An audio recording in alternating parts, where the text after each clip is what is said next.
정보공개 청구를 하면 수사관들이 뭐라고 하지 않을까요? 전혀 겁먹을 필요가 없습니다. 정보공개 청구는 모든 국민들에게 보장된 권리이고 이걸 안 해주면 수사관이 제대로 일을 안 하는 것이 됩니다.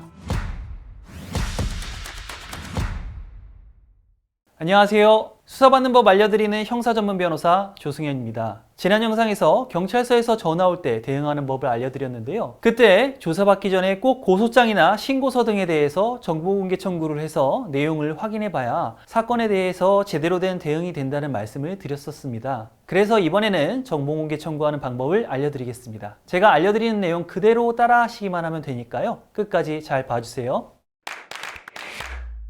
고소를 받은 분이 아무런 행동을 하지 않으면 경찰서에서는 고소를 당한 분에게 고소장 사본을 주지는 않습니다. 정보공개 청구를 해야 고소장 내용을 보내주지요. 조사를 받는 사람 입장에서는 고소장만큼 고소인의 주장 내용과 혐의 사실을 정확하게 알 수 있는 자료가 없습니다. 그래서 꼭 미리 확인해야 방어권을 제대로 행사할 수 있습니다. 따라서 조사 일정은 정보공개 청구 이후로 잡는 것이 좋습니다. 수사관에게는 정보공개 청구에 따라서 고소장을 받은 후에 조사 일정을 잡고 싶다라고 말하시면 군말 없이 일정을 조정해 주는 경우가 많습니다. 고소장을 받는 것은 고소당한 사람에게 보장된 권리이기 때문입니다. 정보공개 청구는 경찰서나 검찰청에서도 직접 신청할 수 있지만 인터넷으로도 쉽게 할 수 있어서 저는 이 방법을 추천드립니다. 먼저 아래에 자막에 보이는 주소를 그대로 타이핑해 주세요. 인터넷에 정보공개 청구 포털이라고 검색하셔도 바로 접속할 수 있습니다. 정보공개 청구 포털 오른쪽 사이드바에서 로그인을 누르면 오른쪽 상단에 회원가입 아이콘이 나오는데요. 아이콘을 누르고 회원가입을 진행하시면 됩니다. 로그인 하셨나요? 그러면 작성할 청구서 페이지로 이동해 보겠습니다. 상위 메뉴에서 공개 청구 메뉴를 찾아서 그 하위 메뉴인 청구 신청 메뉴를 클릭하시고 청구서 작성 페이지로 이동하시면 이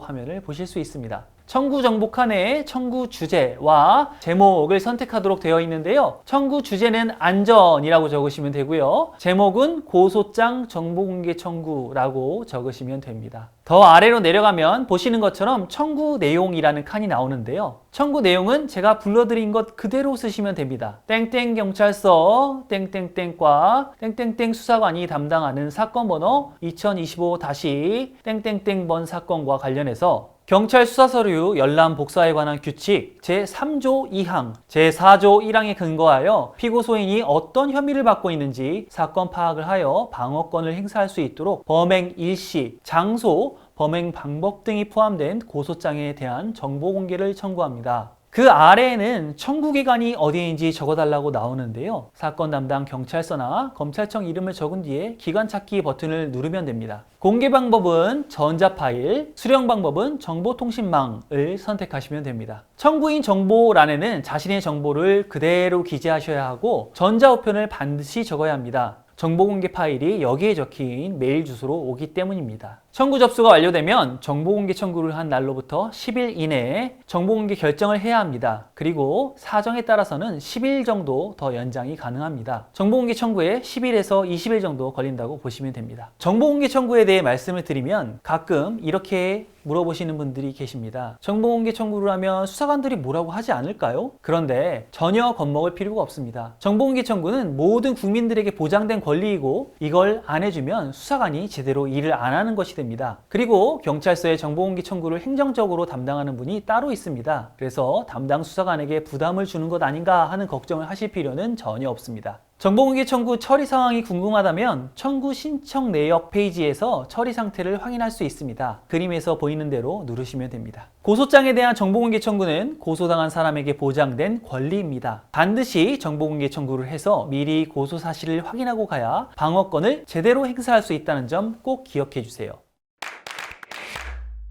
오늘 영상이 도움이 되셨다면 구독과 좋아요 부탁드립니다. 형사사건 관련해서 궁금한 점 있으시면 댓글로 남겨주시고요. 다음 영상에서 또 유익한 내용으로 찾아뵙겠습니다. 감사합니다.